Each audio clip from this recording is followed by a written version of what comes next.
I'm an RPAS instructor from Remote Aviation Australia. It's a company that's based up in Brisbane.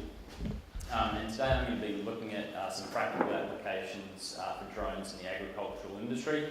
We're also going to be looking at some legislation as well, some issues that you guys might face when first getting set up. So also, thanks for the invitation to TIA as well. We really appreciate the invitation, also allowing us to use your facilities when we come down and teach courses here in northern Tasmania.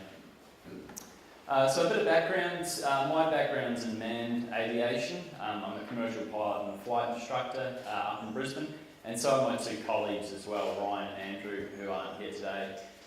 So over the past 4 or 5 years, we've looked at a few jobs in the aviation industry start to evaporate and head towards unmanned aviation or drones. So instead of being negative about the situation or shunning the technology, we've decided to embrace it and stay ahead of the curve and see how we can benefit from our knowledge that we've got already.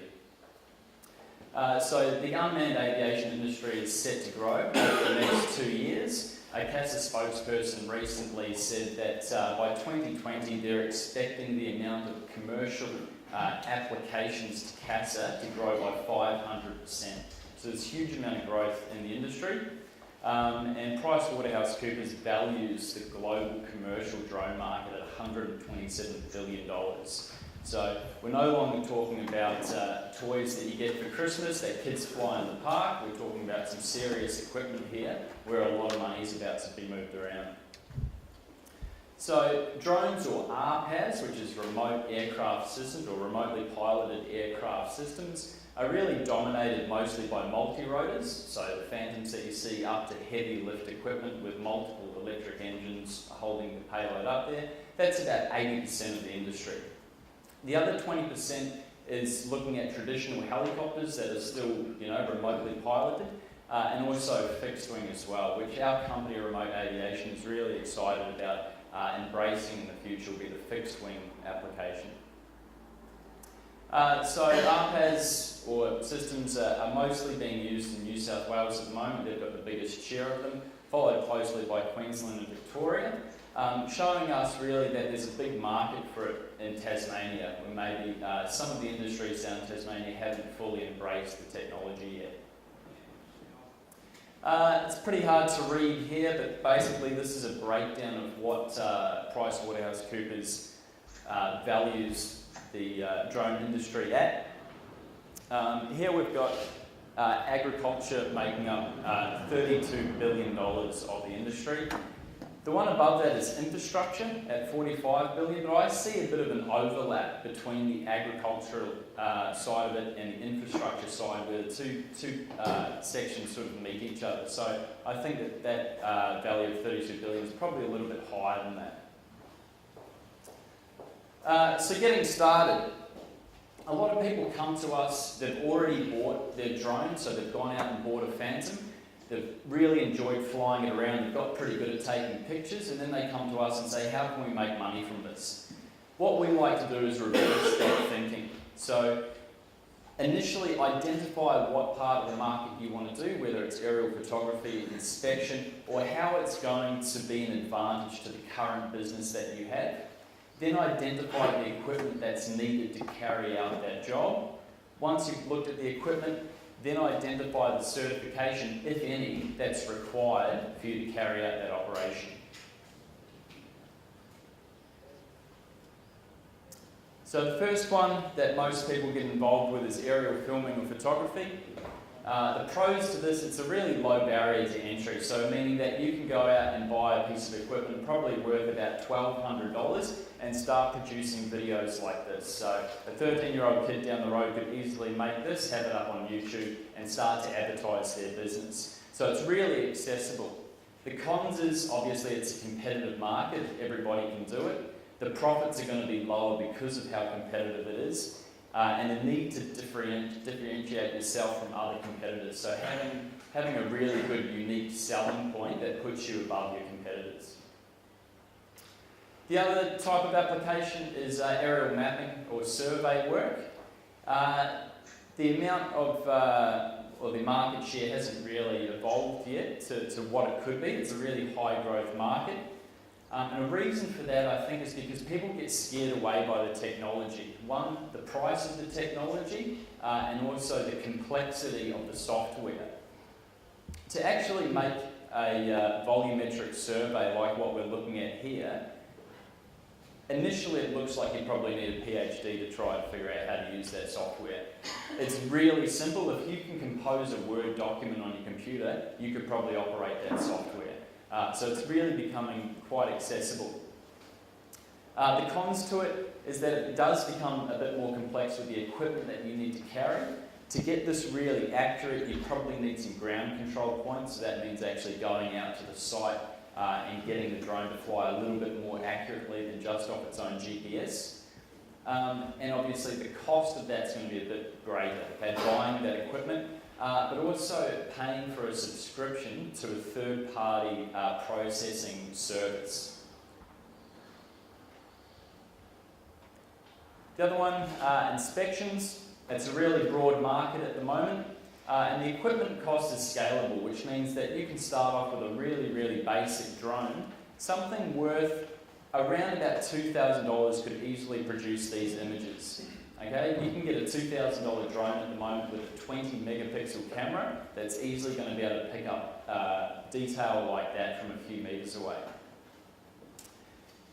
The cons, it's a risky business. Okay, if you're flying this close to expensive bits of equipment, whether it's cell phone towers or people's property or windmills and things like that, you're really going to want to make sure that you've got proper risk mitigation. So you know how the system works. Maybe you've got terrain avoidance built into the drone. And this might require additional insurance as well, so obviously that could lower your profits. Agriculture, what we really want to talk about today, we see it as a high growth area of the market.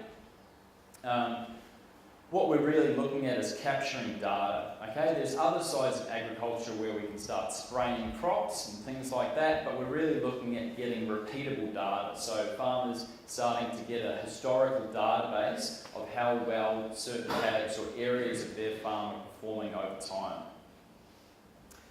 There is an advantage for fixed wing RPA in this area. Drones like the one we're looking at the moment, which actually is the DJI A-Grass, which is a spraying drone, that might be one side of the application. A fixed wing aeroplane, not necessarily designed to drop a payload, but really designed to gather data, might be more efficient. They can stay up for longer and obviously cover a much larger distance. The cons, if you're going to do this for other people, so you're not the landowner and you want to travel around farms, obviously there's going to be a lot of travel involved with that. And it also requires pretty specialised sensors to go underneath the drone. Okay, so the use in agriculture, it's really going to be there to complement whatever traditional practices that you're using. Okay, we're not saying that drones are going to take over completely and you can stay at home, send the drone off from your rooftop and have it gather data for you. It's more of a situation where you're going to put it in the back of the ute, drive out to the back paddocks and be able to run a survey line of a particular paddock in a particular part of the farm. To make farming more efficient as well, so gathering data and using it to run a survey of irrigation lines to check for leaks. Also making sure that chemicals or any type of pest control have been evenly distributed over the paddock as well. Okay, so advantages, like we've already said, it's cheap for gathering data, which will hopefully save time in the future. We're seeing some really fast-paced development of some of the new technology that's coming out at the moment. And a lot of the drones that you can buy are staying future-proof, which means that they're compatible with technology that's coming out in the future. Limitations, I think that everything on a farm is weather dependent, so obviously rain and wind is going to affect flying them around.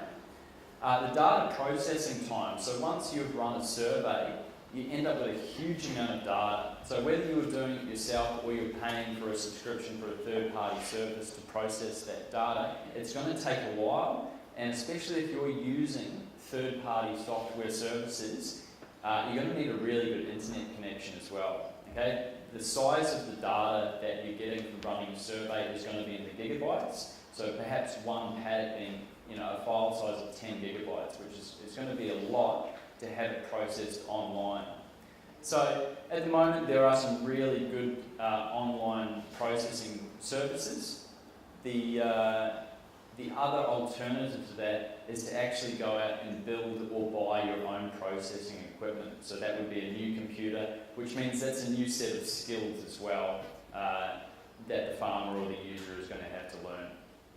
But really, it's not going to be that technical. Okay, so uses, we've got assessing tree grounds, plant height management, canopy cover mapping, assess field performance, that's one that we're going to have a look at. Look at field water ponding mapping, scouting reports, so being able to do an inspection of fence lines, and things like that, roads, ditches, chlorophyll and nitrogen. And the ones in green we've got an example of, so plant counting, yield prediction, drainage mapping, and plant health indices. So the first one, which is going to be pretty hard to see at the moment, this is taken from a thermal camera. So we can actually see where there's leaks in the irrigation piping just from the temperature of the field. So here would be a main line leak, and maybe here some isolated leaks in the irrigation system. That's just based on the temperature change. Here we're looking at a multispectral sensor which is picking up the nitrogen content in a field. I think the most interesting part of this example here is looking at where a fertiliser rig would have stopped distributing the fertiliser evenly, and it's left a really straight line where that part of the crop isn't performing as well as what's around it. Plant counting or tree counting in a field, if you want to know how many trees are in a set area, how many trailers am I going to need to move all these trees if they get cut down, things like that. The software can actually go through and count the trees and give you the tree height as well, so you know exactly how much is within a given area. Here is NDVI sensor, so this is picking up the chlorophyll amount in the plants in a given field.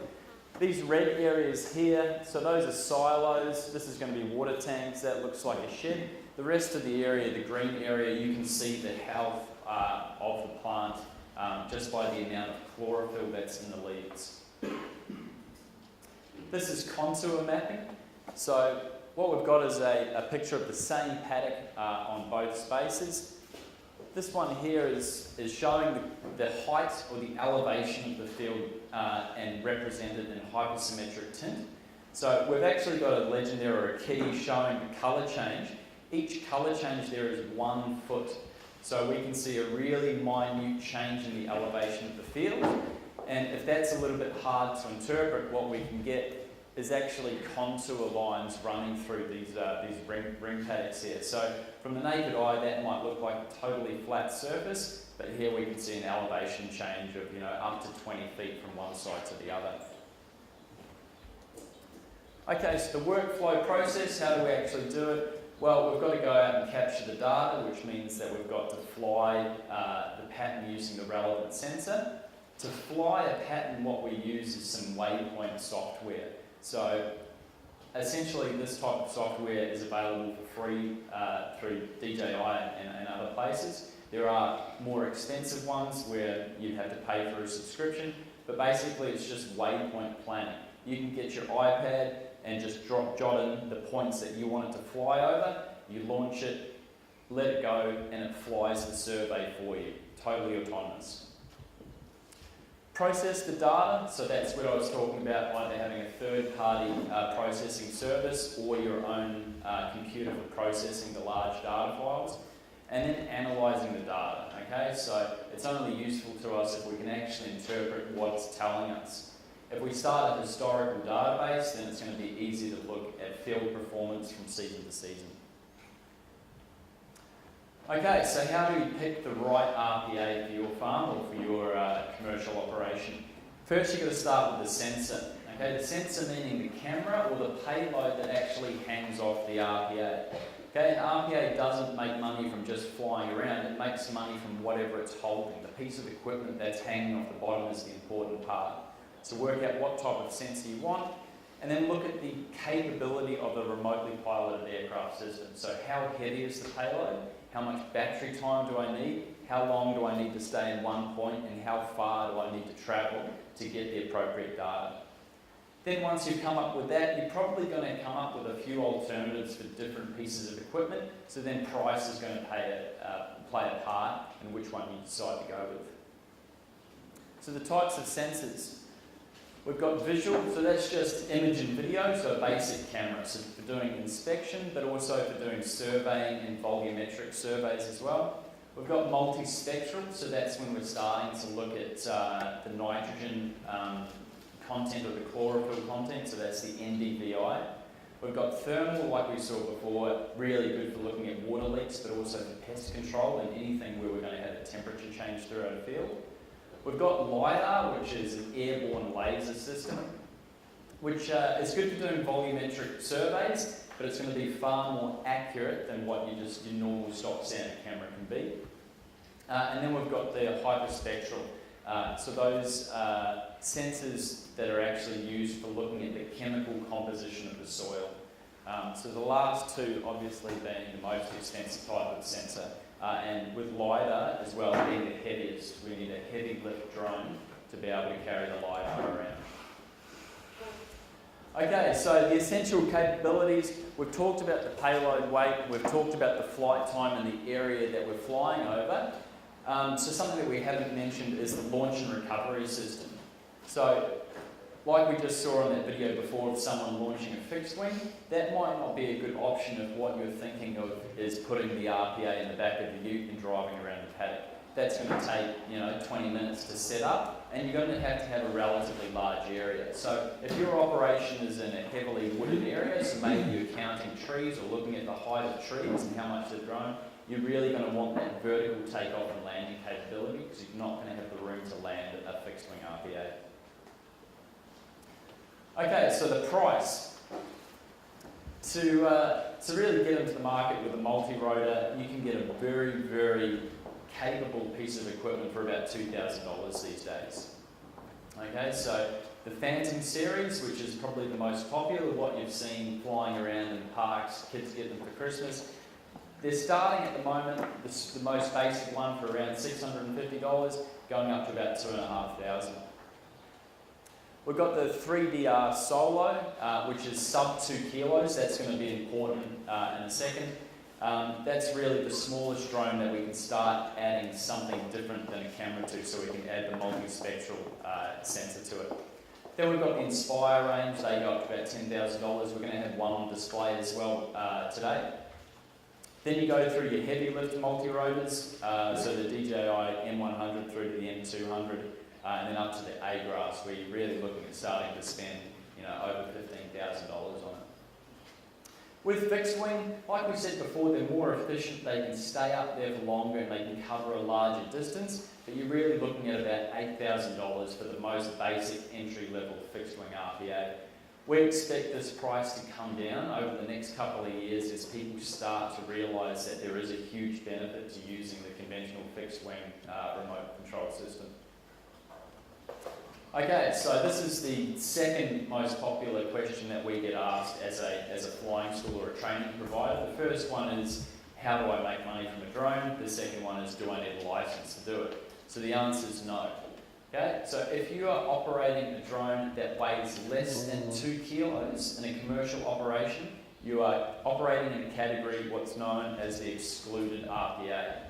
So excluded RPA means that my drone weighs less than 2 kilos. I can do a commercial operation and make money as long as I follow a set of strict rules which have no flexibility, which means that if I have an operation that might infringe one of the regulations, there is no chance that CAS is going to give me any approval to conduct that operation. So it's got to weigh less than 2 kilos. We've got to operate via the standard operating conditions, which we'll look at next. There's going to be difficulties in getting insured if you've got no qualification.